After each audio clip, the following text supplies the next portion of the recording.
Hey guys, tonight we're going to dive head first, or perhaps wig first, into one of the most baffling, bizarre, and utterly fascinating fashion trends in European history.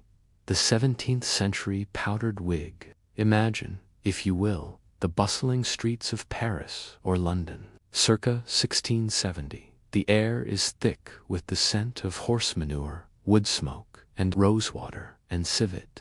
You're strolling along, and everyone you pass, from the humblest merchant to the grandest duke, sports a magnificent, often enormous, cascade of artificial hair. It's not just a subtle addition, it's a gravity-defying, often heavily powdered, monument atop their heads. You might see a lawyer arguing a case with a wig that makes his head look twice its normal size, or a lady at court with curls piled so high she risks bumping into the chandeliers. These weren't just hairpieces, they were statements, status symbols, and, as we'll gently discover, often a hub for all sorts of tiny, unwelcome guests. You probably would unsurvive a single night in a 17th century nobleman's bedroom without questioning every life choice that led you there, especially when you consider the intricate relationship between these grand wigs and, well, let's just say some rather unhygienic realities. So, before you get comfortable, take a moment to like the video and subscribe, but only if you genuinely enjoy what I do here. And as you settle in, maybe share your location and local time in the comments. I always love seeing where you're all drifting off to sleep from. Now, dim the lights, maybe turn on a fan for that soft background hum, and let's ease into tonight's journey together. Our story, or rather, our sleepy wander through the world of 17th century wigs, begins not with fashion, but with a rather inconvenient truth: hair loss. You see, the 17th century was a rather challenging time for personal hygiene, and consequently, for public health. Diseases ran rampant, and while we might associate certain ailments with much later periods, their impact was certainly felt. One of the most common and devastating diseases of the era was syphilis. Now, don't worry, we're not going into graphic detail here. We're keeping it strictly for historical context and gentle sleep inducement. Syphilis, in its advanced stages, often led to hair loss, a rather unfortunate side effect that was hard to hide, especially in a society that was becoming increasingly obsessed with appearance. Baldness, whether due to disease, genetics, or even early onset male pattern baldness, was simply not fashionable. It was often seen as a sign of ill health, or, even worse, aging.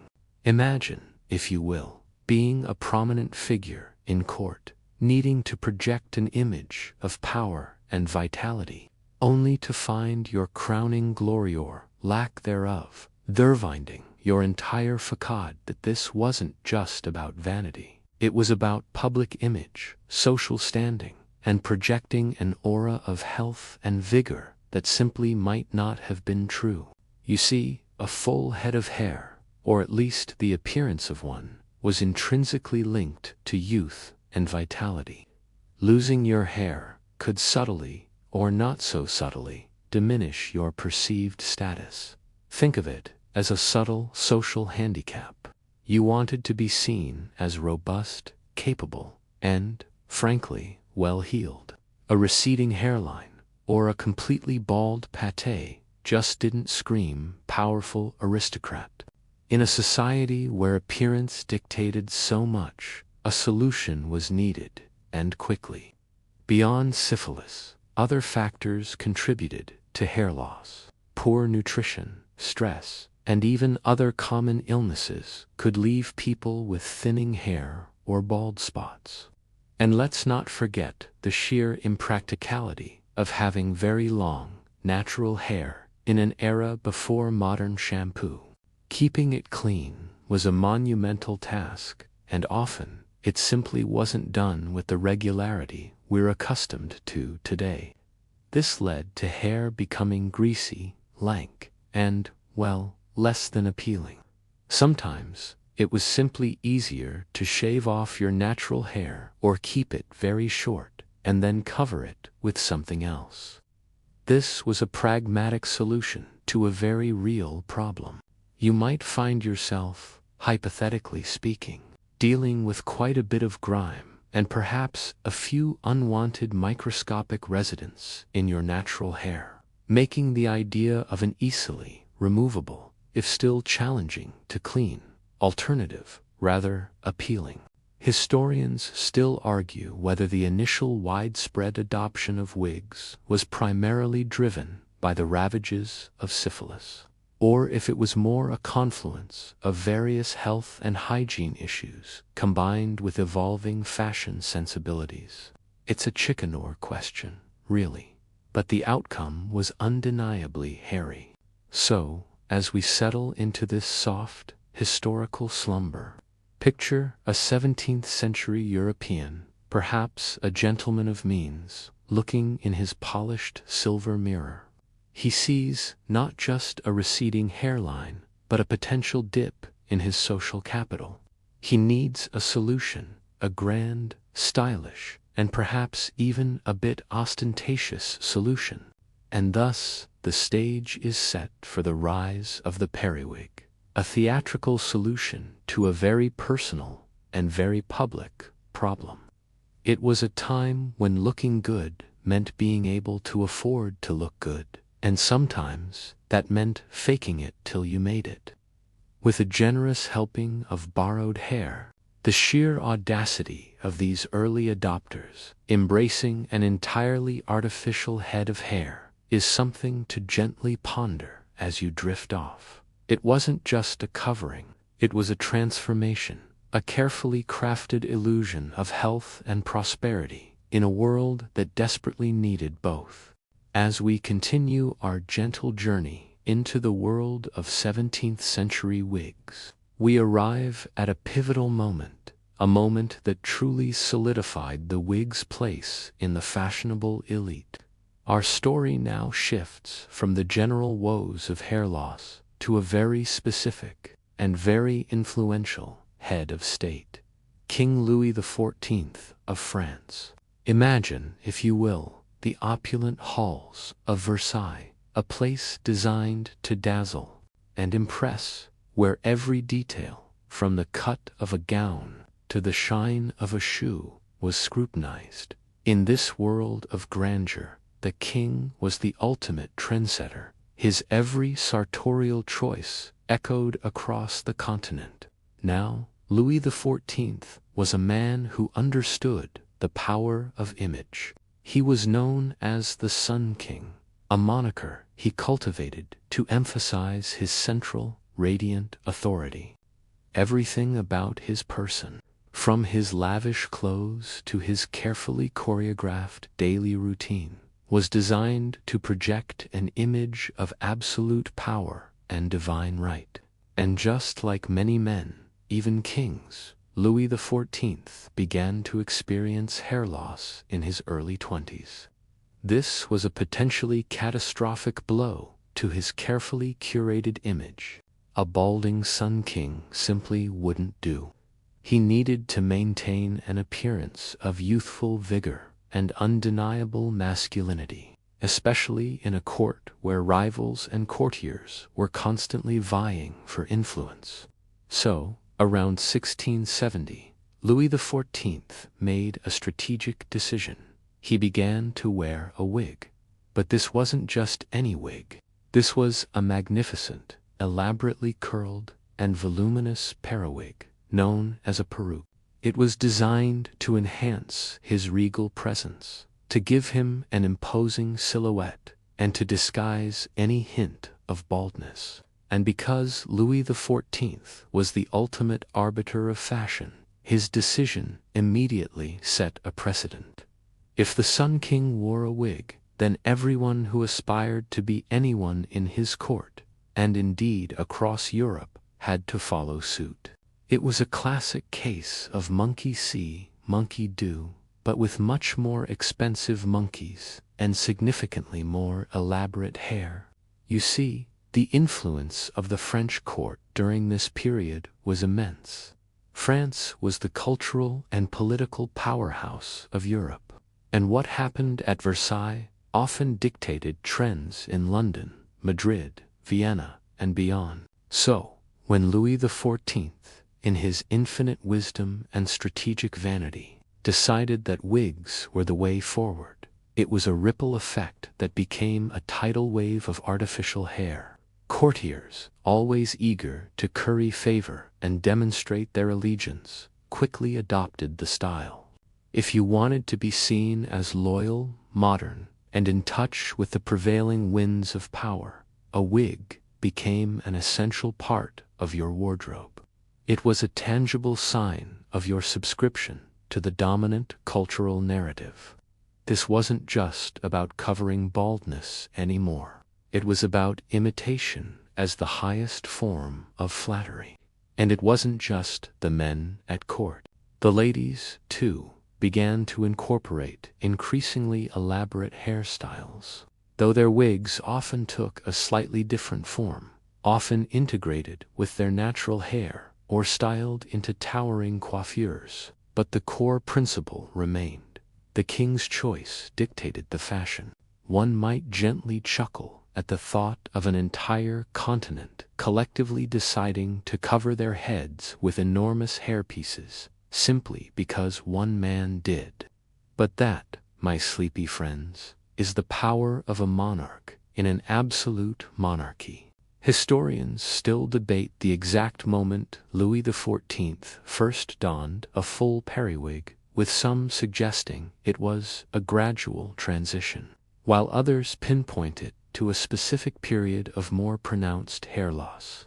Regardless of the precise date, the impact was undeniable. His embrace of the wig transformed it from a practical solution for hair loss into a paramount symbol of status and fashion.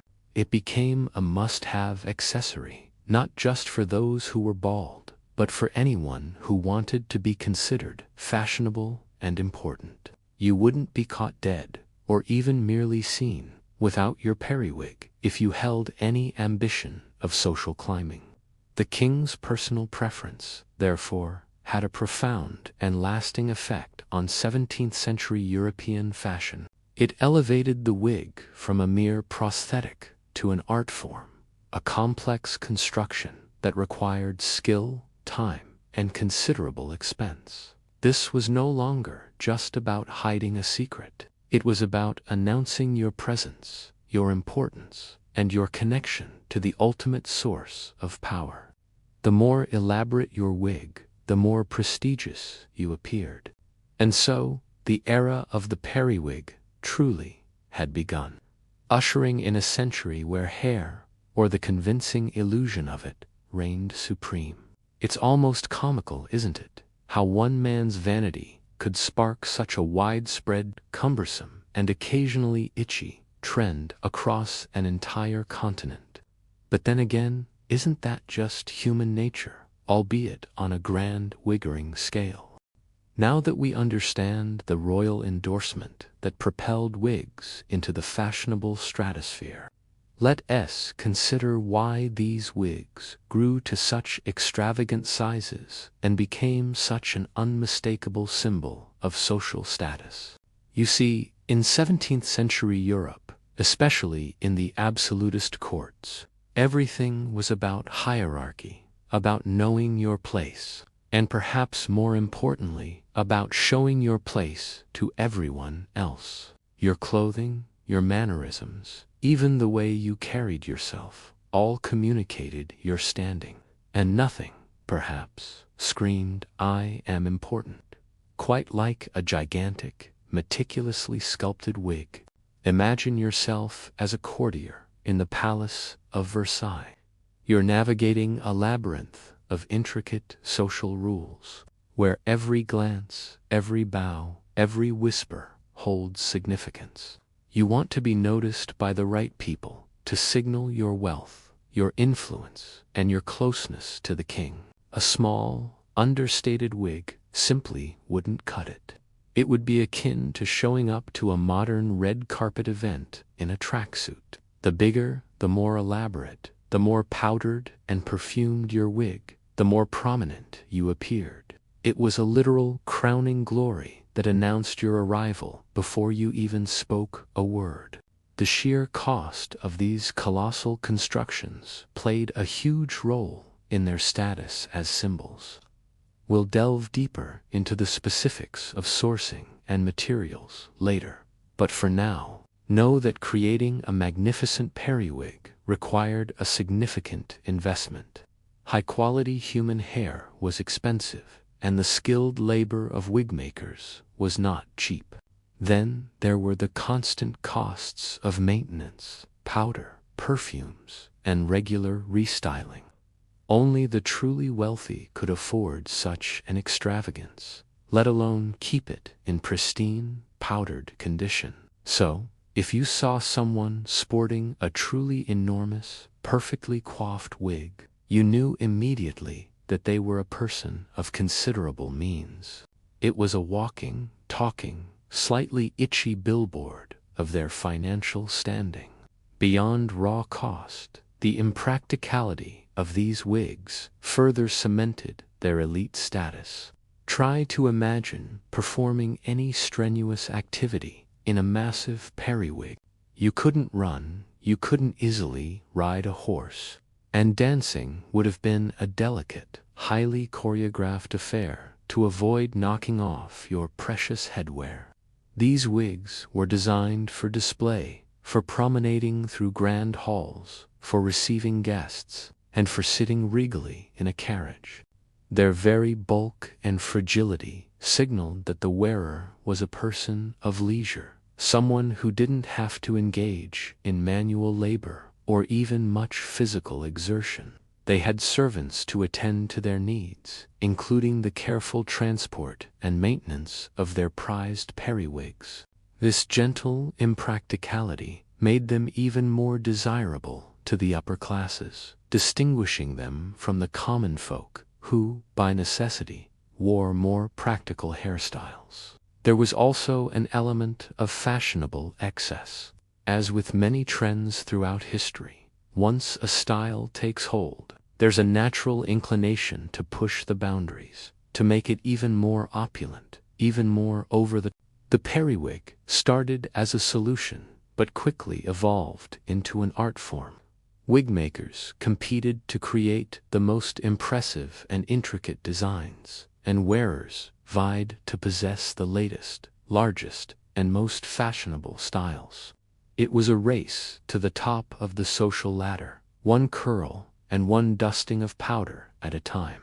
This continuous escalation of extravagance meant that what was considered grand one year might seem merely adequate the next, driving an endless cycle of wig innovation and consumption. Historians still argue whether the primary driver for the increasing size of wigs was purely fashion-driven competition, or if it was also a conscious effort by the aristocracy to create a clear visual distinction between themselves and the burgeoning middle classes. It's a subtle but important point of debate. Was it about outdoing your peers, or was it about keeping a firm grip on social stratification through sartorial excess? Perhaps it was a bit of both, a gentle dance between individual vanity and broader societal anxieties about maintaining class distinctions. So, as you slowly drift off, picture the grandeur and the gentle absurdity of it all. An entire social class literally elevating themselves, inch by powdered inch, with the help of increasingly enormous wigs.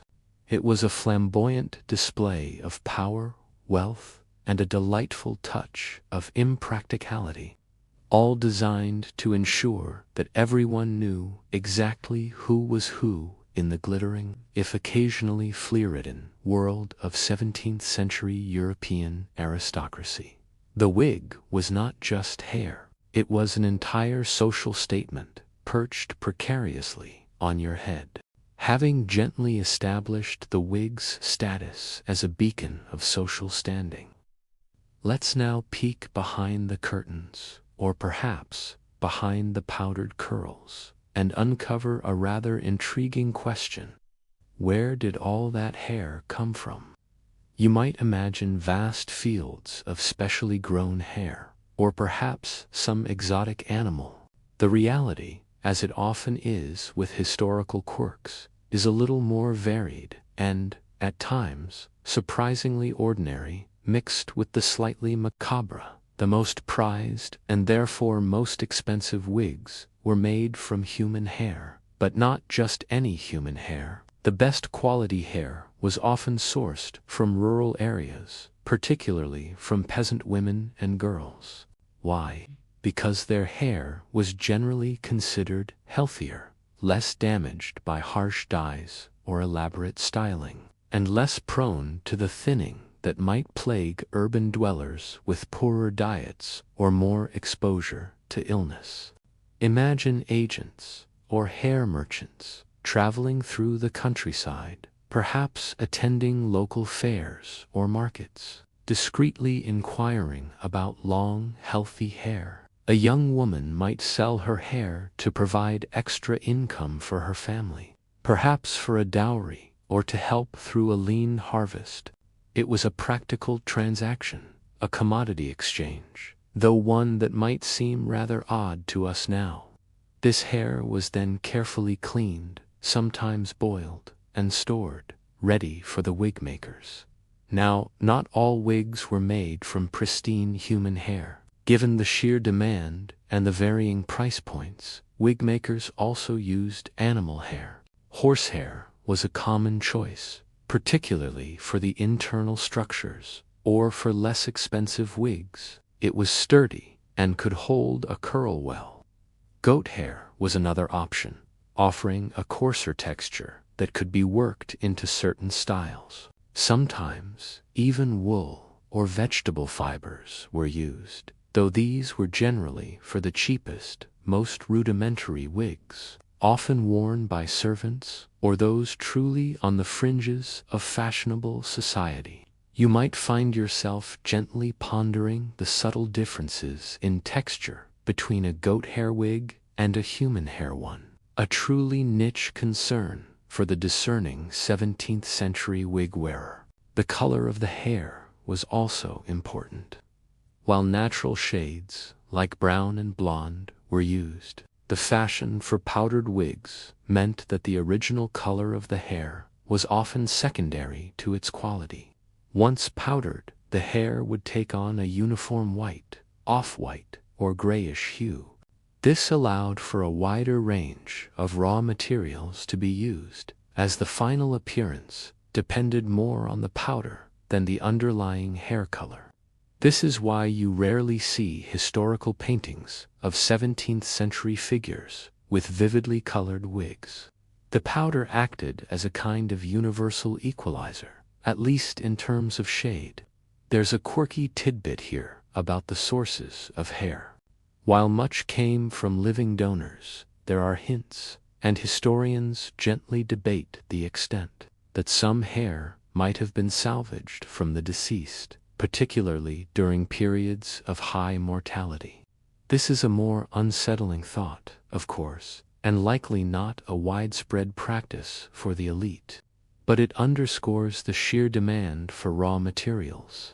Imagine the quiet, almost solemn work of collecting such hair, perhaps a clandestine addition to the wigmaker's stock. It adds a slightly gothic touch to our sleepy historical journey. The process of preparing the raw hair was also quite involved. Once acquired, the hair had to be painstakingly cleaned, degreased, and then sorted by length and quality.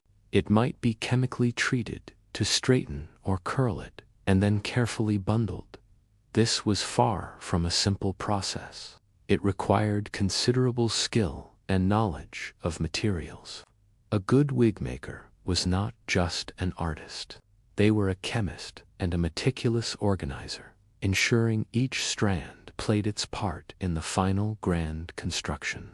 Historians still argue whether the demand for human hair significantly impacted rural economies, creating a viable but perhaps sometimes exploitative market for peasant families. Was it a welcome source of income or a necessary sacrifice? It's a complex ethical question from our modern perspective. But in the 17th century, it was simply part of the economic fabric. The insatiable appetite for artificial hair created an entire supply chain, extending from the quiet villages where healthy hair grew, all the way to the bustling workshops of the major European capitals, and all for the sake of a fashionable illusion perched atop a powdered head. Having explored the rather fascinating and sometimes surprising origins of the hair, we now move to the heart of the matter, the wigmaker's craft. Imagine a dimly lit workshop, perhaps on a cobbled street in 17th century London or Paris. The air is filled with the faint scent of human hair, a bit of animal musk, and perhaps a whiff of starch or glue. Here, skilled artisans, known as perruquiers in France, toiled to transform bundles of raw hair into the magnificent, gravity-defying creations that graced the heads of the European elite. This wasn't a simple assembly line. Wig-making was an intricate, labor-intensive process, demanding immense skill, patience, and a delicate touch. First, the cleaned and sorted hair had to be prepared. This often involved curling. While some hair naturally had a pleasing wave, much of it needed to be artificially curled. This was done by winding strands of hair around clay curlers or wooden rods, then boiling them in water or baking them in an oven. Imagine the precision required, ensuring each curl was uniform, ready to take its place in the grand design. It was a bit like baking, but with far more flammable ingredients and a greater risk of a terrible hair day. Next came the foundational structure of the wig, often called the caul or frame. This was typically made of fine silk, net, or linen, carefully shaped to fit the wearer's head. On this foundation, the individual curls and strands of hair were meticulously attached, often by hand-tying them with incredibly fine thread. This technique, known as weft or tressing, involved sewing small bundles of hair onto strips of fabric, which were then attached to the wig's foundation. Think of it as intricate embroidery, but with hair as your thread. Each bundle had to be placed just so, to create the desired volume, flow, and shape. It was a painstaking process, often taking days, if not weeks, for a single, elaborate periwig. The sheer scale of some of these wigs meant they often had internal supports. Sometimes, thin wires or horsehair pads were incorporated to give the wig its towering height and voluminous shape, especially for the more architectural styles popular in the late 17th century. Imagine the delicate balancing act required to build such a structure, ensuring it was both stable enough to stay on a head and light enough not to cause instant neck strain. It truly was an early form of structural engineering, albeit a very soft and fluffy one. Then came the styling and finishing. Once the hair was attached, the wig maker would meticulously comb, brush, and arrange the curls, often using heated irons to set the shape. This was where the artistry truly shone. The wig maker had to be part sculptor, part hairdresser, molding the hair into the fashionable cascades of curls, ringlets, or formal waves. Finally, the wig would be dusted with powder, primarily made from finely ground starch, and scented with various perfumes, like orange blossom, lavender, or civet. This gave the wig its characteristic white or grayish hue and helped to absorb oils and odors, a rather necessary function, as we'll soon discover. There's a quirky tidbit about the wig maker's own appearance. They often kept their natural hair very short or shaved, as it made wearing a wig for demonstration purposes easier and helped them handle the hair without their own getting in the way. Imagine the dedicated wig maker, bald beneath his own creations, silently judging the curl of your latest purchase. Historians still argue whether the perruquiers were considered mere tradesmen or true artists of their time. Their work certainly commanded high prices and required immense skill, often passed down through apprenticeships. They were crucial to the social fabric of the 17th century, enabling the aristocracy to maintain their elaborate appearances.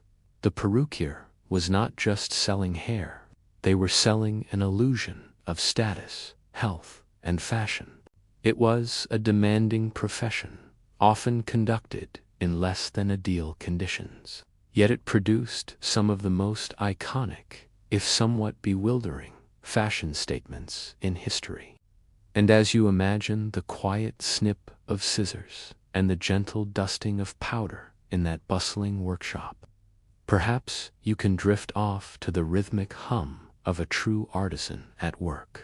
Now that we've gently explored the meticulous craft of the wig maker, it's time to delve into a less glamorous but utterly essential aspect of 17th century wig wearing: hygiene and infestations. You see, these magnificent periwigs, while incredibly fashionable, were not exactly champions of cleanliness.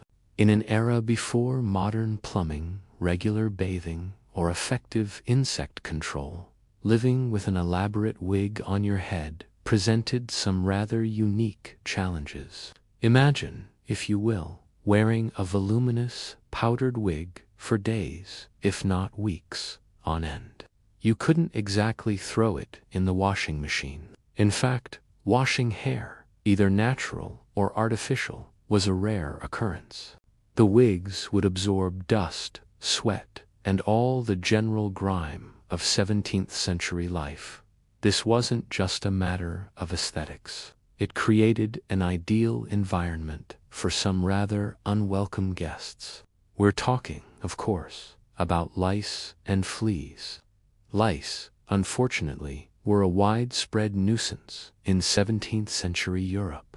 Personal hygiene habits, combined with close living conditions and shared garments, meant that these tiny parasites thrived, and a thick, warm, somewhat neglected wig was essentially a five-star hotel for them. Imagine the gentle itch, the subtle discomfort, knowing that tiny creatures were making a home in your expensive, fashionable headpiece. This wasn't just a problem for the common folk. Even the aristocracy, despite their wealth and status, were not immune. Remember that crocodile dung sunscreen we might have imagined earlier?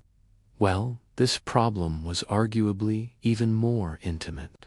To combat these infestations, various methods were employed, though none were particularly pleasant or effective by modern standards. Combing was a primary defense. Special combs, often made of ivory or finely toothed metal, were used to try and dislodge the lice and nits.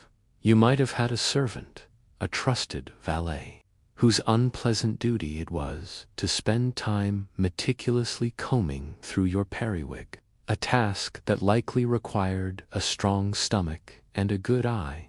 This wasn't a quick fix. It was a daily, often frustrating battle against the tiny invaders. Another common, if rather desperate measure was the application of various repellents and insecticides, though these were often rudimentary and potentially harmful. Substances like sulfur, mercury, or even arsenic were sometimes used, mixed with powders, and applied to the wig. Imagine the fumes, the potential skin irritation, all in the pursuit of a louse-free existence. It makes you appreciate modern insect sprays, doesn't it? These harsh chemicals were a stark reminder of the lengths people would go to for relief. The powdering of wigs, which we touched upon earlier, wasn't just for aesthetics. While it certainly gave the wigs their fashionable white or gray appearance and helped absorb grease, it also served a practical purpose in the fight against infestations.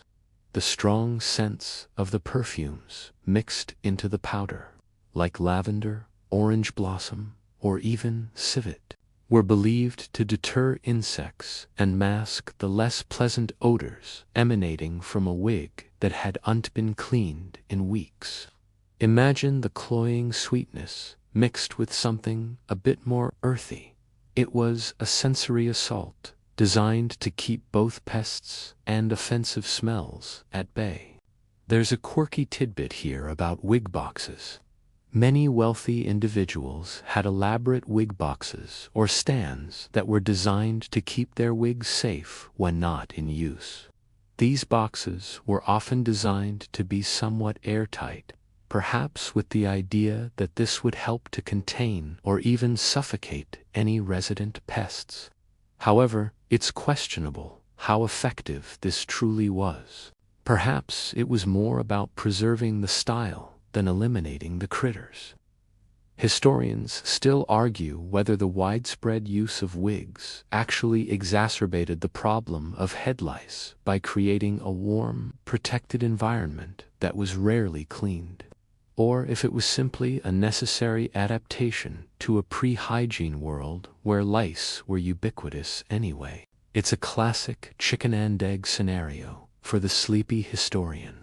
Regardless, the constant battle against these tiny creatures was an undeniable part of 17th-century wig wearing. So, as you drift off, imagine the gentle discomfort of a society constantly scratching beneath their elaborate, powdered facades, a small reminder that even the grandest fashions came with their own set of rather unsavory realities. Sweet dreams, and try not to itch. Having gently scratched the surface of wig hygiene, let us now turn our attention to one of the most distinctive features of the 17th century periwig: its powdering and scenting. This wasn't just a whimsical touch, it was a ritual born of both fashion and necessity, transforming a mere hairpiece into a fragrant, if occasionally cloying, statement. Imagine a dressing room in a grand European house. A valet or maid stands ready, not just with combs, but with delicate brushes and large bellows. Your periwig, already styled to perfection, is about to undergo its daily transformation. First, the powder.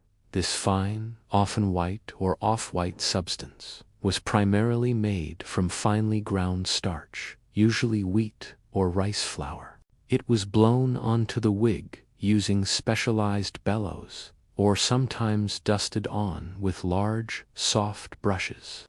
The goal was to coat every strand, giving the wig its characteristic pale, almost ethereal hue.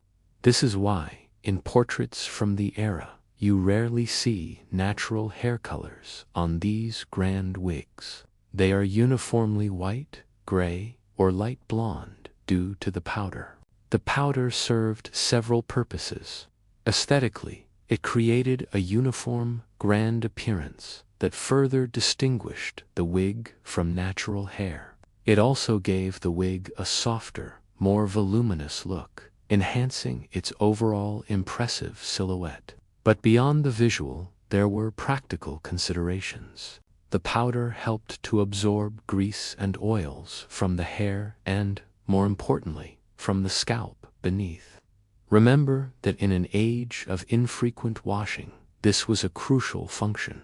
Think of it as an early form of dry shampoo, albeit on a much grander and more visible scale. It helped the wig stay fresher for longer, at least in appearance and scent. And speaking of scent, this leads us to the perfumes. The starch powder was almost always scented with various fragrances. Popular choices included lavender, orange blossom, rose, orris, root, and even more exotic, animalic scents like civet or ambergris. Civet, derived from the glandular secretions of a civet cat, was quite potent and musk-like, often used to cut through other, less pleasant odors. Ambergris, a waxy substance found in the digestive system of sperm whales, offered a sweet, earthy, and long-lasting aroma.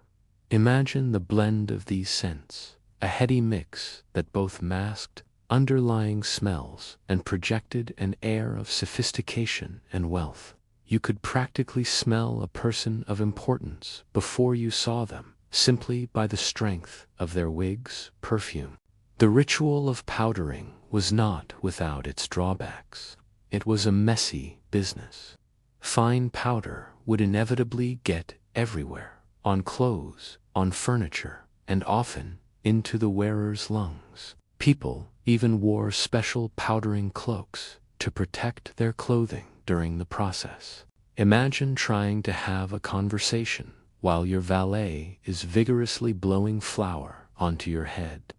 It probably added a certain dusty charm to morning routines. Some even wore specially designed cone-shaped masks to protect their faces while their wigs were being powdered, looking rather like a bizarre, fashionable dunce cap. There's a quirky tidbit here about the colors of powder. While white was overwhelmingly dominant, occasionally, in specific periods or for theatrical purposes, colored powders were used. Pink, blue, or even violet powders might make an appearance, offering a flash of vibrant, if temporary, novelty. These instances, however, were relatively rare and short-lived compared to the enduring reign of white. Historians still argue whether the primary motivation for powdering was truly hygiene, or if it was more about establishing a distinct aesthetic and signaling wealth. After all, the ingredients for the powders and perfumes were not cheap, and the practice itself was time-consuming. It's a gentle debate, but it highlights the multifaceted role these elaborate accessories played in 17th century life. So, as you drift off, perhaps you can almost catch a faint, sweet, and slightly musky scent on an imagined breeze, carried from a historical past where even hair was a canvas for elaborate, fragrant display. We've traced the wig's lineage from royal baldness to powdered opulence. Now, let's turn our gaze to the fascinating evolution of wig styles throughout the 17th century. What began as a relatively modest covering quickly blossomed into an astonishing array of shapes, sizes, and architectural wonders, each reflecting the shifting sands of fashion and social hierarchy. Imagine the early 17th century wig. It was often designed to mimic natural, long hair, simply adding volume or concealing a receding hairline. These early periwigs or perukes were often quite dark, following the natural hair colors of the time, and less overtly artificial. Think of them as a slightly enhanced version of what a well-to-do gentleman might have grown naturally had his hair been more cooperative. They were substantial, but not yet the truly monumental creations we often picture. As we move further into the century, particularly after Louis XIV's enthusiastic adoption, the wigs began to grow, both in size and complexity. The middle of the century saw the emergence of the full-bottomed wig. This is probably the style that most readily comes to mind when you think of a 17th century wig. It was characterized by long, flowing curls that cascaded over the shoulders and down the back, often reaching the chest. These were truly grand statements, requiring significant amounts of hair and meticulous styling. Imagine the sheer weight of such a thing settling onto your head and shoulders. a luxurious, slightly itchy drapery of curls. This style dominated for decades. Towards the end of the 17th century, a subtle shift began to occur. While the full-bottomed wig remained popular for formal occasions, new, slightly more practical, yet still elaborate, styles emerged. One notable development was the campaign wig, or perruque and queue. This style often featured a more contained mass of curls around the face, with the back hair gathered into a single ponytail, often tied with a ribbon. It was still substantial, but allowed for slightly more freedom of movement. Perhaps for gentlemen who found themselves needing to ride a horse or engage in less sedentary pursuits. It was a compromise between formality and something resembling convenience, a notion still alien to the grandest periwigs. Another quirky style that emerged was the bagwig, where the ponytail at the back was enclosed in a small, often black, silk bag, sometimes tied with a bow. This was an attempt to keep the powdered hair neat and prevent it from getting on clothing. A pragmatic response to the messy reality of wig. It adds a touch of understated, if still ostentatious, practicality to our gently unfolding narrative. These stylistic changes weren't just random. They often reflected broader societal shifts or the personal preferences of influential figures.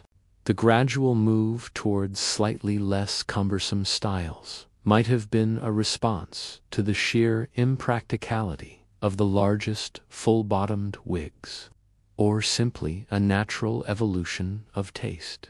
Historians still argue whether the decline in the most extreme wig sizes was a slow rejection of French courtly influence, or simply an aesthetic preference for styles that allowed a little more freedom of movement without sacrificing status. It's a subtle point, but it speaks to the dynamic nature of fashion, even in an era of such formal attire. So, as you gently picture these evolving styles, from the understated early periwig to the magnificent full-bottomed cascades, and then to the slightly more practical campaign and bag wigs, you can appreciate the diverse artistry of the wig makers. Each wig was not just a covering. It was a carefully constructed piece of wearable art designed to project an image of power, sophistication, and a firm grip on the latest fashion trends. And all of it, of course, was dusted with powder, a universal equalizer that subtly unified these diverse, hairy statements. Our gentle exploration of 17th-century wigs has mostly focused on the gentleman, but it's crucial to remember that gender and wigs shared a far more nuanced relationship than you might initially assume. While the image of the powdered male periwig is iconic, women also embraced elaborate artificial hair, though often in distinct styles and for slightly different reasons. Imagine a noble woman in the French court. Her hair, whether natural or augmented, was an integral part of her overall presentation, just as it was for men. In the early to mid-17th century, female hairstyles often involved elaborate curls and ringlets, sometimes augmented with false hairpieces or pads to create volume. These weren't typically the full head-encasing periwigs worn by men, but rather additions designed to enhance natural hair or create specific, fashionable silhouettes. Think of it as an early form of hair extensions or volumizing techniques. These could be woven into natural hair, pinned in place, or even secured with ribbons and jewels. The aim was to create height, width, and an abundance of curls that framed the face elegantly. As the century progressed and male wigs became more voluminous, female hairstyles also tended towards greater complexity and scale. While a woman wouldn't typically wear a giant, full-bottomed wig, her coiffure could become incredibly elaborate, often incorporating wire frames, padded supports, and indeed substantial amounts of false hair. These intricate constructions could involve towering arrangements of curls, often adorned with pearls, ribbons, feathers, and even miniature ships or fruit arrangements during periods of extreme fashion. These were less about disguising baldness and more about showcasing wealth, artistic taste, and adherence to the latest courtly trends. One key difference was the perception of natural hair. For women, there was often a greater emphasis on retaining some connection to their own hair, even when augmented. The artificial pieces were often seamlessly blended or used as a base upon which their own hair could be styled. For men, especially with the full periwig, the natural hair beneath was often shaved or kept very short, completely replaced by the artificial construction. This distinction highlights slightly different societal expectations for male and female appearances regarding artificiality. There's a quirky tidbit here about mourning wigs. For both men and women, during periods of mourning, it became fashionable to wear wigs, or sections of wigs, that were undyed and unpowdered. This meant they retained their natural, often darker, human hair color, serving as a visual sign of somber respect. It was a subtle, yet striking, deviation from the usual powdered grandeur, showing how even such a prominent fashion could adapt to social conventions.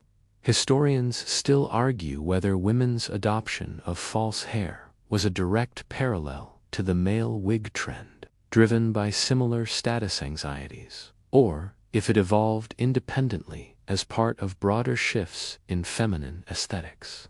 It's a fascinating debate, as women's fashion in the 17th century was incredibly dynamic, always pushing boundaries with silks, lace, and increasingly intricate coiffures. Regardless, the presence of artificial hair in both male and female fashion underscores a shared desire for elaborate, carefully constructed appearances that broadcasted social standing and adherence to courtly ideals. So, as you gently drift off, picture the parallel yet distinct worlds of 17th century hair fashion.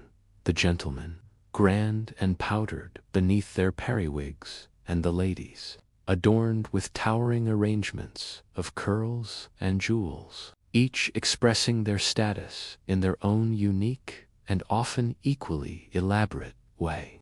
It's a testament to how profoundly appearance shaped identity in this fascinating era. Now that we've admired the elaborate styles and considered the role of gender in wig fashion, let's turn to a more grounded, yet equally fascinating aspect: the cost and accessibility of these luxurious hairpieces. You see, while everyone might have wanted a grand periwig, not everyone could afford one. These weren't impulse buys. They were significant investments, reflecting the stark social stratification of the 17th century. Imagine the annual budget of a noble family. Their expenses were vast: land, servants, horses, extravagant clothing, and of course, their wigs. A high-quality, full-bottomed wig made from human hair could cost anywhere from 25 to 100 shillings or more in England, which, when translated to modern purchasing power, was an astronomical sum. To put that into perspective, a skilled laborer might earn a few shillings a week, so a single wig could represent several months, or even a year's wages for an ordinary person. For a laborer, buying such a wig was simply an impossible dream. This truly highlights how wigs were not just fashion items, but clear, unmistakable badges of immense wealth. The cost was driven by several factors we've already gently touched upon. Firstly, the materials. As we discussed, high-quality human hair was a precious commodity, often sourced from distant rural areas and requiring meticulous sorting and cleaning. Animal hair was cheaper, but still added to the overall cost. Secondly, the labor involved in wig making was immense. Remember the painstaking process of hand-tying individual strands onto a net foundation. This required highly skilled artisans, and their time and expertise commanded a premium. A good wig maker was a valuable asset, and their prices reflected their craftsmanship. Thirdly, the powder and perfumes used for daily maintenance were ongoing expenses. While not as costly as the wig itself, they added up, particularly for those who owned multiple wigs and had them powdered daily. This high cost meant that wigs were largely the preserve of the aristocracy. Wealthy merchants and prominent professionals like lawyers and doctors. If you saw someone wearing a truly impressive wig, you knew they belonged to the upper echelons of society. For the aspiring middle classes, a lesser quality wig, perhaps made partially from animal hair or with less elaborate styling, might be attainable, but it would still be a significant stretch. It was a visible aspiration, a tangible symbol of their upward mobility. Below this, for the common folk, wigs were largely out of reach. They either wore their natural hair, kept it short for practicality, or perhaps resorted to very simple, cheap hairpieces for special occasions, if they could afford them at all. This is why you won't see peasants or laborers depicted in historical art wearing grand periwigs. It simply wasn't their reality. The wig, therefore, acted as a clear visual barrier between the social classes, a constant reminder of who held power and who did not. There's a quirky tidbit here about renting wigs. For those who couldn't afford to buy, or for specific occasions, it was sometimes possible to rent a wig. Imagine the logistics of a wig rental shop, with rows of powdered periwigs awaiting their temporary owners. It would have been a fascinating, if perhaps slightly unsanitary, enterprise. This allowed a wider range of people to partake in the fashion, albeit for a fleeting moment, emphasizing the performative aspect of 17th century life. Historians still argue whether the extreme cost of wigs was a conscious strategy by the elite to maintain their exclusivity and discourage imitation from lower classes, or simply a reflection of the economic realities of supply and demand for such labor-intensive luxury goods. Was it a deliberate barrier or an organic outcome of market forces? It's a fascinating question, as it touches upon the deliberate use of fashion as a tool for social control. Regardless, the price tag of a periwig certainly kept it out of the hands or off the heads of the majority. So, as you gently consider the vast sums exchanged for these elaborate hair constructions, you can appreciate just how much importance was placed on outward appearance in this bygone era, and how silently yet powerfully a wig could speak of one's place in the world. Having considered the considerable cost and limited accessibility of 17th century wigs, let's now embark on a slightly more whimsical, yet equally perplexing journey: the challenges of travel and wig logistics. Imagine you're a wealthy noble or a prominent official, summoned to another court or visiting your country estate. Your grand periwig is not just a fashion accessory. It's an integral part of your public identity. But how on earth do you transport such a voluminous, delicate, and expensive item? You see, these weren't simply hats you could fold up and tuck into a saddlebag. The largest full-bottomed wigs were incredibly bulky and fragile.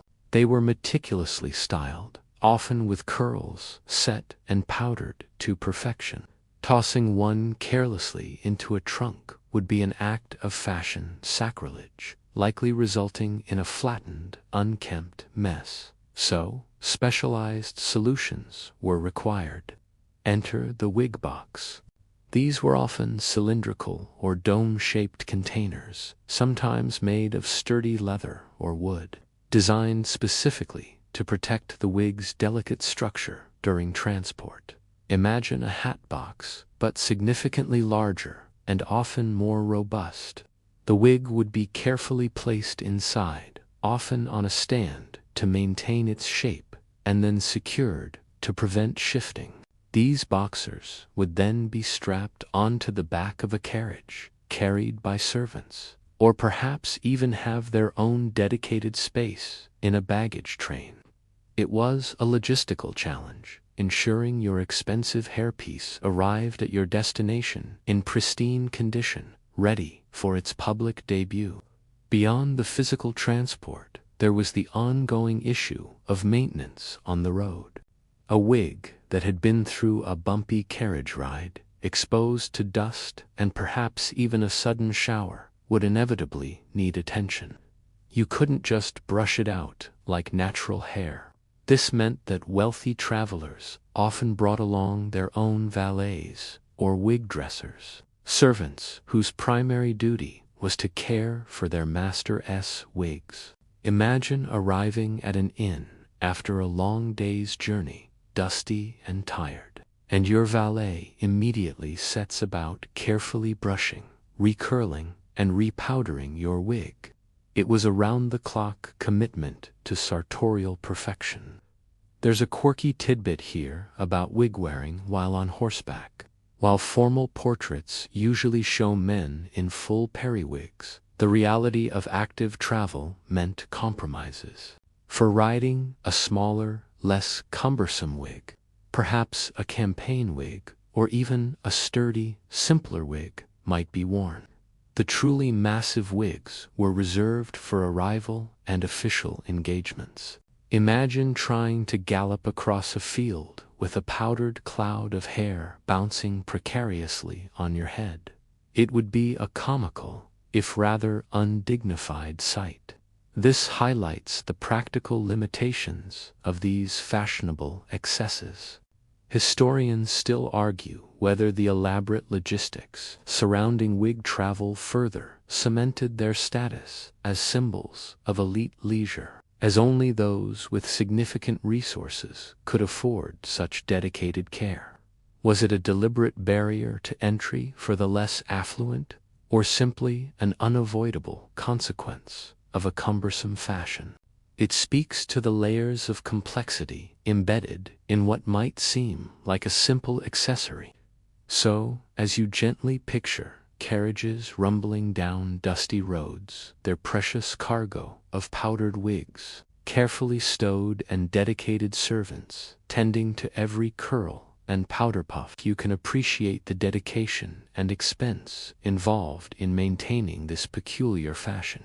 Even on the move, appearances had to be upheld, and the periwig was a crucial, if logistically challenging, component of that meticulously crafted image. Sweet dreams of historical journeys, complete with very large, very well-protected hair. Having considered the arduous journey of wigs, both literally and figuratively, let us now peer into the dressing rooms and private chambers of the 17th century to discover the array of wig accessories and tools that were essential for maintaining these magnificent hairpieces. These weren't just decorative items, they were practical implements, crucial for keeping a periwig looking its powdered, perfumed best. Imagine a dressing table, not unlike a modern vanity, but laden with implements specific to the wig.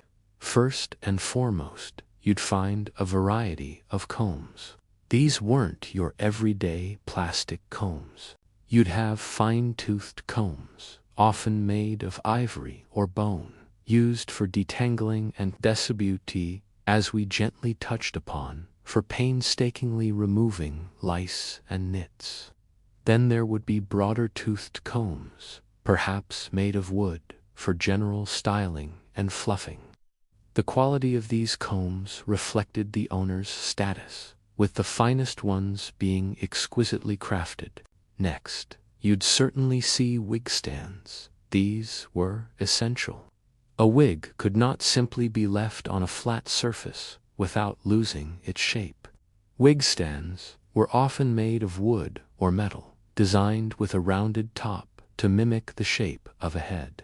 They allowed the wig to air out, to be easily powdered, and to maintain its carefully styled curls. Imagine a row of these stands in a gentleman's dressing room, each supporting a different periwig, like a silent, powdered army awaiting deployment. For the most elaborate wigs, the stands might even have mechanisms to keep the wig slightly elevated, preventing damage to the cascading curls. Then there were the tools for powdering and perfuming. We've already discussed the bellows used to apply powder. These often looked like miniature fireplace bellows, allowing for a controlled puff of starch. Alongside them, you'd find large, soft brushes, often made with fine bristles, for dusting and evening out the powder. For the perfumes, there would be atomizers, or small bottles of concentrated scents, ready to be delicately applied.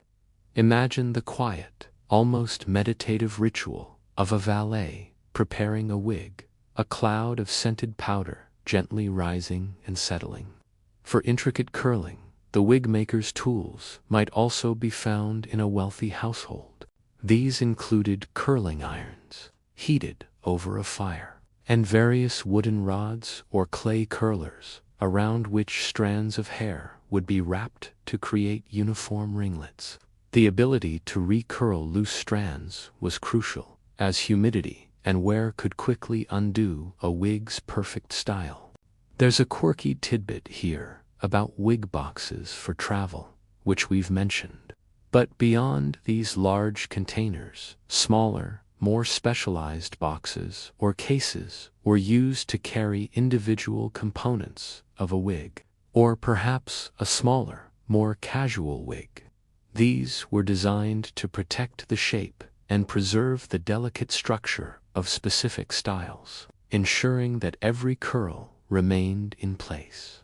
Historians still argue whether the proliferation of these specialized tools and accessories fostered a greater dependence on wig makers and valets, or if it allowed individuals a greater degree of self-sufficiency in wig maintenance. Was it about outsourcing personal care or enabling it? It's a gentle puzzle, highlighting the interplay between fashion, practicality, and personal service in the 17th century. So, as you slowly drift off, picture the array of brushes, combs, stands, and bellows, all silently waiting to serve their purpose in the intricate ritual of wig maintenance. Each tool played its part in preserving the illusion of effortless grandeur, ensuring that the 17th century European could always present their best, most powdered, and most impressively coiffed self to the world. Sweet dreams of historical vanity. We've explored the grand spectacle of wigs, but not everyone was impressed. In fact, these elaborate hairpieces often became the subject of public perception and caricature, particularly as the century wore on. Imagine walking through a bustling market square, where the latest fashion trends are not just observed, but openly lampooned by wits and satirists. You see, anything that becomes a widespread, expensive, and somewhat absurd trend is ripe for mockery. The sheer size and artificiality of the periwigs made them easy targets. Artists, playwrights, and pamphleteers frequently depicted wig wearers in exaggerated, often unflattering ways. They might show gentlemen struggling with their enormous wigs, or ladies with hairstyles so tall they resembled architectural follies. The humor often lay in the contrast between the wearer's serious, self-important demeanor and the inherent ridiculousness of their elaborate headwear. Cartoons and satirical prints were a popular medium for this kind of commentary. These visual jokes would often exaggerate the wigs to comically enormous proportions, sometimes showing them taking up more space than the person's entire body. They might depict a small, frail man almost swallowed by his colossal wig, or a vain woman preening in front of a mirror, her wig a towering edifice of vanity. These caricatures were not just funny. They served as a form of social critique, gently poking fun at the perceived excesses and follies of the upper classes. They highlighted the artificiality of the courtly world, contrasting it with a more natural or sensible way of living. Plays and literature also joined in the fun. Characters who were vain, foolish, or overly concerned with appearance were often given enormous, ostentatious wigs as a visual cue for the audience. The wig became a shorthand for pomposity and superficiality. Imagine a Restoration comedy where a foppish character, utterly obsessed with his wig, becomes the butt of every joke. This subtle, or not so subtle, mockery suggests that while wigs were fashionable, they were not universally admired and were sometimes seen as symbols of moral decline or frivolousness. There's a quirky tidbit here about the smell of wigs contributing to their caricature. Given the challenges with hygiene and the liberal application of strong perfumes, it wasn't uncommon for wigs to have a distinctive, not always pleasant, aroma. Satirists might even hint at the various hidden guests within the powdered curls, adding a layer of gross-out humor to their critiques. Imagine a character in a play complaining about the pungent odor of another's fashionable wig, a gentle jab at the often-unseen realities beneath the polished surface. Historians still argue whether these caricatures and satirical portrayals actually had a significant impact on fashion trends, or if they were merely a form of social release valve, allowing the public to vent frustrations without truly altering the prevailing styles. Did laughter eventually lead to smaller wigs, or was it simply a charming side note to the grand sartorial display? It's a gentle historical debate, highlighting the complex relationship between popular culture and high fashion. So, as you slowly drift off, imagine the quiet chuckle of a commoner passing a wiggering nobleman, or the knowing smirk of an audience member at a play. The grand powdered wig, while a symbol of status, was also a target for wit and mockery. A reminder that even the most elaborate fashions could unescape the keen eye of public opinion and the gentle sting of satire. We've traced the wig's origins, its grandeur, and even its moments of gentle mockery. Now, let us expand our view beyond the glittering French court and observe the cultural adoption of wigs beyond France. While Louis XIV certainly set the trend, the periwig didn't stay confined to Versailles. It quickly became a pan-European phenomenon, albeit with subtle regional variations and differing degrees of enthusiasm. Imagine the royal courts and aristocratic salons across the continent. News, fashion, and cultural influences traveled surprisingly quickly, carried by diplomats, merchants, and even fashion dolls dressed in the latest Parisian styles. So, when the Sun King embraced the periwig, it wasn't long before other European monarchs and their courtiers followed suit. In England, for instance, the periwig arrived with the restoration of King Charles II to the throne in 1660, after years of Puritan rule. Charles, having spent time in exile in France, brought with him a taste for French fashion and a more flamboyant court style. The wig quickly became de rigueur for gentlemen, signaling a break from the more somber aesthetics of the Commonwealth period. English wigs often mirrored French styles, but sometimes adopted a slightly less exaggerated, perhaps more restrained, grandeur, or so some historians gently suggest.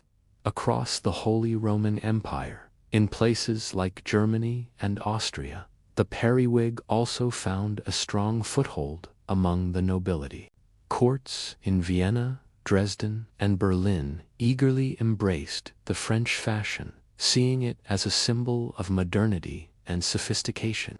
The elaborate wigs became a fixture in formal portraits and at grand balls, reflecting a shared European aristocratic culture. Even in countries with distinct sartorial traditions, like Spain, the periwig made its appearance, often blended with existing styles or adapted to local tastes. While traditional Spanish dress had its own elaborate flair, the French influence on wigs was undeniable, showing the pervasive power of courtly fashion. There's a quirky tidbit here about national variations. While the overall trend was adoption, certain countries developed their own subtle twists. For example, some parts of Italy might favor slightly different curling patterns, or the use of specific, locally available powders might create a unique shade. These minor differences allowed for a degree of national identity within a largely uniform European fashion. It's like everyone agreed on the basic concept of a really big, powdered hairstyle, but then each country added its own little flourish. However, historians still argue whether this widespread adoption was a genuine embrace of a new aesthetic, or if it was primarily a political statement, a subtle way for other European powers to align themselves visually with the dominant cultural and political influence of France. Was it fashion for fashion's sake, or a form of sartorial diplomacy? It's a gentle debate, highlighting the complex motivations behind historical trends. So, as you gently picture these various courts across Europe, all united by their magnificent powdered periwigs, you can appreciate the profound influence of fashion as a unifier and as a silent communicator of status and allegiance. From London to Vienna, the periwig reigned supreme, a testament to its power as a symbol of 17th-century European elite identity. Our journey through the bewigged 17th century is nearing its end, and with it we must acknowledge the inevitable, the decline of the periwig. Like all dominant fashion trends, the massive powdered hairpieces eventually began to wane in popularity, slowly receding from their zenith of grandeur. This wasn't a sudden, dramatic fall, but rather a gradual shift in aesthetic preferences, influenced by changing social values and a growing wariness with their impracticality. Imagine the dawn of the 18th century. While periwigs were still very much present, particularly in formal settings, their most exaggerated forms began to soften. The extreme volume and cascading curls, which had defined the late 17th century, started to give way to slightly less cumbersome styles. The full-bottomed wig remained for very formal occasions, but every day saw a move towards more streamlined looks such as the bob wig or the tie wig, which were generally smaller and closer to the head, often tied back with ribbons. Several factors contributed to this gradual decline. One significant element was the rise of new ideas and sensibilities. The Enlightenment, a burgeoning intellectual and philosophical movement, began to emphasize reason, naturalness, and simplicity. This emphasis on nature, slowly, gently, began to influence fashion. The highly artificial, elaborate periwig, with its layers of powder and intricate styling, seemed increasingly at odds with a philosophy that valued authenticity and practicality. Think of it as a quiet rebellion against ostentation, a desire for something a little more genuine. Another practical consideration was the sheer inconvenience and cost of maintaining these elaborate wigs. As we've gently explored, they were expensive to buy, required constant professional care, and were hot, itchy, and prone to infestation. As society slowly modernized and people perhaps moved more freely, the cumbersome nature of the full periwig became less appealing. Imagine trying to conduct business, or simply enjoy a quiet evening, while battling a perpetually itching, heavy mass of hair on your head. The novelty, and perhaps even the symbolic power, began to be outweighed by the practical drawbacks. Furthermore, a subtle shift in masculine ideals might have played a role. The very formalized, almost effeminate aesthetic of the most elaborate wigs began to fall out of favor as a more natural or masculine ideal emerged. While still far from modern standards, the desire for a less theatrical appearance gained ground. There's a quirky tidbit here about the taxation of hair powder.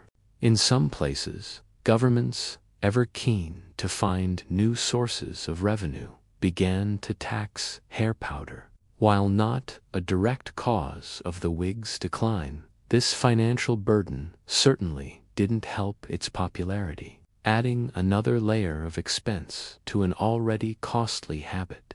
It's a small, bureaucratic detail that subtly nudges a grand fashion trend towards its eventual end.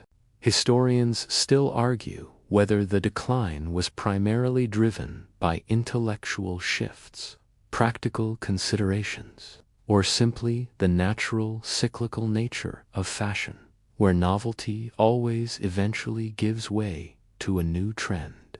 It's a gentle debate, reminding us that historical change is rarely driven by a single, simple cause. So, as you slowly drift off, imagine the grand periwigs slowly, gracefully, beginning their descent from the heights of fashion. They wouldn't vanish entirely overnight. Elements would persist, particularly in certain professions. But their reign as the undisputed kings of European headwear was drawing to a close, making way for new ideas, new styles, and perhaps a slightly less itchy future. As the grand, powdered periwig began its graceful exit from mainstream fashion, a quieter, yet significant, movement was simultaneously gaining momentum. The Enlightenment and the embrace of more natural hair. This wasn't just a shift in style. It was a reflection of profound intellectual and philosophical changes sweeping across Europe.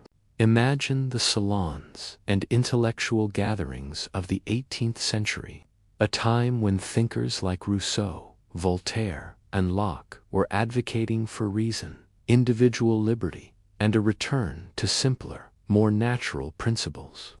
This intellectual ferment didn't just stay in philosophical texts. It seeped into every aspect of life, including fashion. The elaborate, artificial periwig, with its layers of powder and intricate construction, increasingly seemed like a relic of a bygone era, a symbol of aristocratic artifice rather than enlightened thought. The burgeoning ideal of naturalness became highly influential. Thinkers suggested that what was unadorned, unforced, and closer to nature was inherently better, more virtuous. This translated into a growing preference for hairstyles that appeared less artificial and more organic. While not immediately leading to completely unstyled hair, it favored less rigid forms, less heavy powdering, and styles that hinted at the natural growth of hair rather than a constructed edifice. For men, this often meant a move towards their natural hair, often powdered lightly or dressed simply, sometimes tied back in a queue or a modest braid. The massive full-bottomed wig, while still seen in very formal settings, became less common for everyday wear. The emphasis shifted from demonstrating wealth through sheer volume to projecting an image of understated elegance and intellectual sensibility. A man of the Enlightenment might prefer to be seen as a thoughtful, practical individual, rather than a mere dandy. For women, too, there was a gradual move away from the most towering and complex coiffures of the late 17th century. Hairstyles became softer, often featuring curls worn closer to the head, or elegant updos that hinted at natural texture rather than completely concealing it. While still adorned, the overall effect was often less overtly artificial. There's a quirky tidbit here about the influence of children's fashion. Children of the aristocracy often wore their hair in simpler, more natural styles, reflecting an ideal of youthful innocence. As these children grew up, they sometimes carried these simpler preferences into adulthood, further contributing to the shift away from the adult world's elaborate wigs. It's a gentle reminder that even the smallest members of society can subtly shape grand historical trends. Historians still argue whether the Enlightenment's influence on fashion was a direct and conscious application of philosophical ideals, or if it simply coincided with a natural cyclical shift in aesthetic preferences. Was it intellectual conviction driving the change, or merely a convenient philosophical justification for a trend that was already beginning to emerge due to practicality and cost? It's a gentle historical debate, underscoring the complex interplay between ideas and everyday life. So, as you slowly drift off, picture the gradual shedding of powdered artifice, replaced by an emerging appreciation for something a little more genuine, a little more natural. The shift from the elaborate periwig to simpler, more natural hairstyles was a subtle but powerful reflection of a changing European mind, moving towards an era where reason and authenticity held increasing sway even over the very hair on their heads. Even as the grand periwig faded from the everyday fashion scene, it didn't vanish entirely. Instead, it subtly retreated into specific enclaves, becoming a recognizable, enduring fixture within certain professions and institutions. Imagine walking into a courtroom or a parliamentary session, and there, amidst more modern attire, you still see the familiar powdered curls of a bygone era. The most prominent and lasting legacy of the periwig is undoubtedly in the legal profession. In England, particularly, judges and barristers continue to wear wigs to this day. These are not the massive, full-bottomed wigs of the 17th century, but rather smaller, often horsehair-based, white or gray wigs that cover just the top and sides of the head.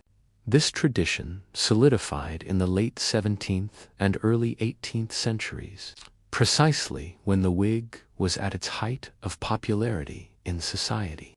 As general fashion moved on, the legal profession, known for its adherence to tradition and formality, retained the wig as a symbol of authority, impartiality, and the continuity of the law. Imagine the gentle rustle of horsehair as a barrister makes their case, a quiet echo of centuries past. Similarly, in many parliamentary and ceremonial roles, wigs continued to be worn. Speakers of the House of Commons in the UK, for example, wore wigs until relatively recently, and various clerks and officials in formal governmental settings across Europe might still don a powdered hairpiece for specific, traditional events. These weren't about fashion anymore. They were about preserving a sense of historical gravitas and upholding established customs. The wig became less a statement of personal style and more a uniform of office. The church, too, particularly among higher-ranking clergy, sometimes adopted more modest wigs or retained existing wig-like styles that had become customary. While not as universal as in the legal field, it reflected a similar desire for formality and a traditional appearance befitting their roles. There's a quirky tidbit here about the military. While not a standard part of uniforms for the majority of the 18th century and beyond, certain ceremonial military roles or court uniforms might have included wigs or powdered natural hair. Imagine a grand military parade where the officers' precise powdered queues or modest wigs added to the overall disciplined, formal appearance, a subtle blend of old-world formality and martial bearing. Historians still argue whether the retention of wigs in these professions was a conscious decision to create a distinct, authoritative visual identity, or simply a lingering tradition that proved resistant to changing fashion trends. Was it about reinforcing power through an archaic symbol, or just a comfortable reluctance to change what worked? It's a gentle debate, highlighting how historical artifacts can evolve into symbols with new meanings. So, as you slowly drift off, picture the quiet persistence of the periwig, no longer a widespread fashion phenomenon, but a dignified, if slightly peculiar, uniform in the solemn halls of justice, government, and tradition. It's a testament to how deeply ingrained certain styles can become, outliving their initial purpose and becoming enduring symbols of institutions rather than mere personal adornment. As we gently approach the conclusion of our wigged wanderings, let's step back and consider the modern echoes and relevance of this peculiar 17th century fashion. While you won't see powdered periwigs strutting down modern streets, the underlying motivations and societal dynamics that drove their popularity are surprisingly familiar, offering a quiet reflection on human nature and the cyclical nature of fashion. Imagine today's world. Do we still wear things to signal status, to cover perceived imperfections, or to adhere to a group identity? Absolutely. While our wigs might come in different forms, the fundamental human desire for self-presentation and belonging remains. Think about luxury brands and designer clothing today. Much like the expensive periwig, these items are often costly and sometimes impractical, yet they serve as clear indicators of wealth and social standing. Owning a particular handbag or a specific watch can subtly, or not so subtly, announce your place in the modern hierarchy, much like a grand wig did centuries ago. Consider the obsession with hair and beauty standards in our own time. We spend vast sums on hair products, treatments, and even hair transplants. Hair loss is still a concern for many, and the desire for a full, youthful head of hair persists. While we don't resort to full periwigs made of human hair, the underlying anxiety about appearance and the solutions we seek are strangely resonant with our 17th century counterparts. Perhaps our modern hair extensions or elaborate salon blowouts are simply the natural descendants of the periwig, designed to enhance, conceal, and impress. There's a quirky tidbit here about historical cosplay and reenactment. In our modern world, there's a vibrant community dedicated to recreating historical periods, including the elaborate fashion of the 17th century.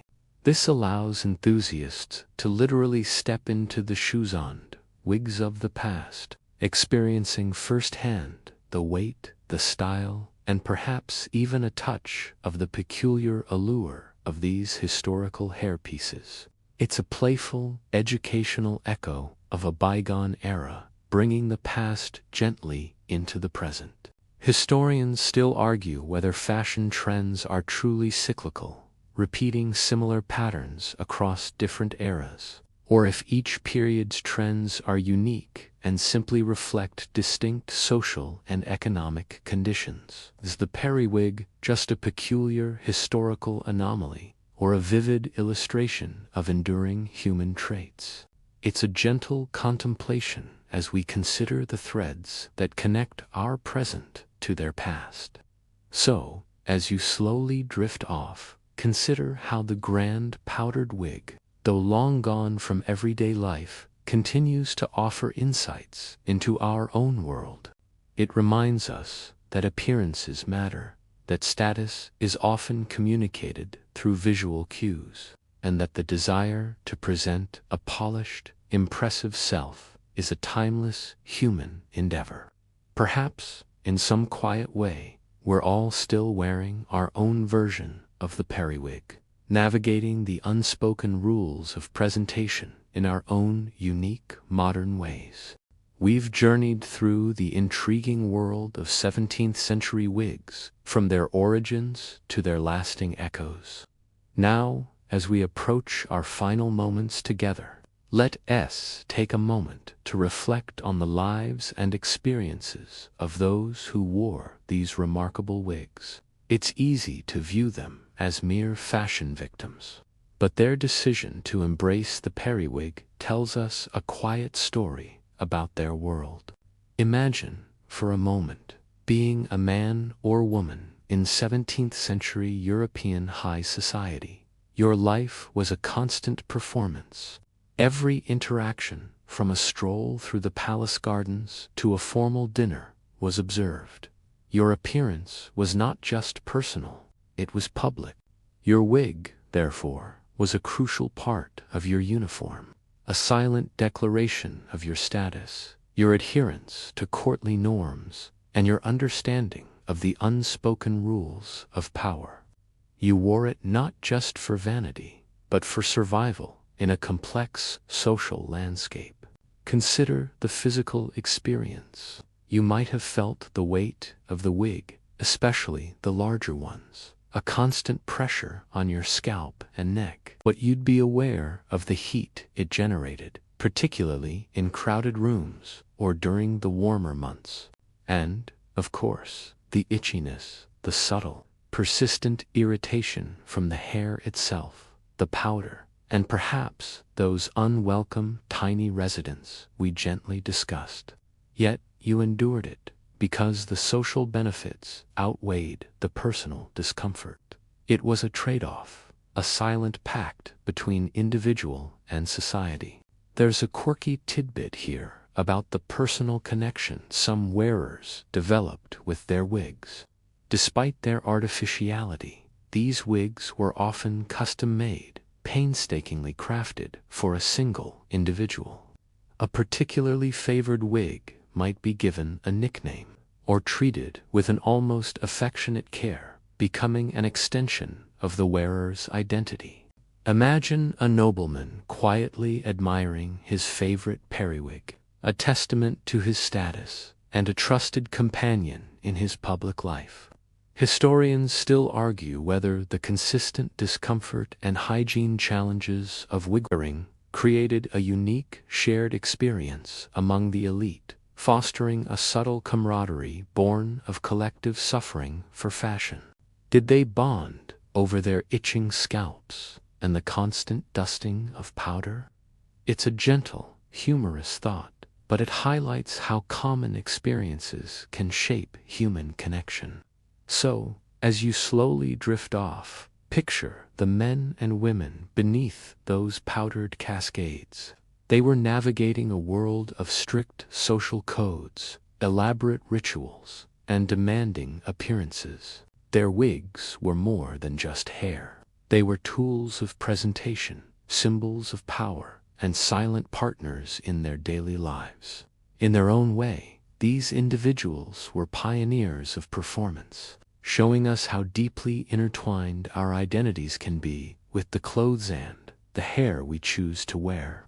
And so, our whispered journey through the peculiar, powdered world of 17th-century wigs draws to a close.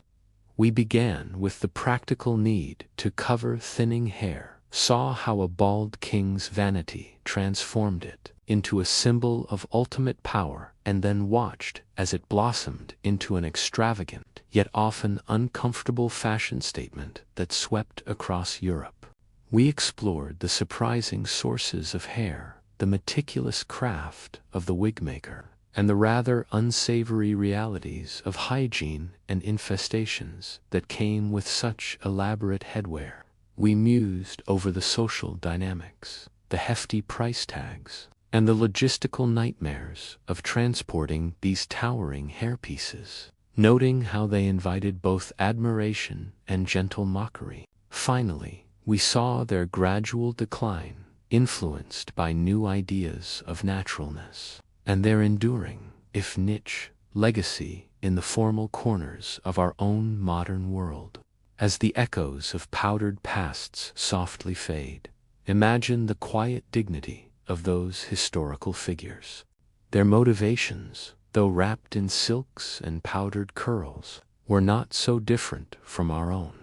The desire to belong, to impress, to project an image that reflected their place in the world. They faced their own unique challenges, their own absurdities, and their own beautiful, baffling fashions. The periwig was a testament to human ingenuity, vanity, and the powerful, enduring allure of a well-crafted illusion. As the night deepens and your eyelids grow heavy, let the images of grand courts, bustling workshops, and the gentle rustle of horsehair wigs become a calming backdrop. The history we've explored, though filled with quirky details and social commentary, is ultimately a story of people just like us, navigating their lives with the tools and traditions of their time.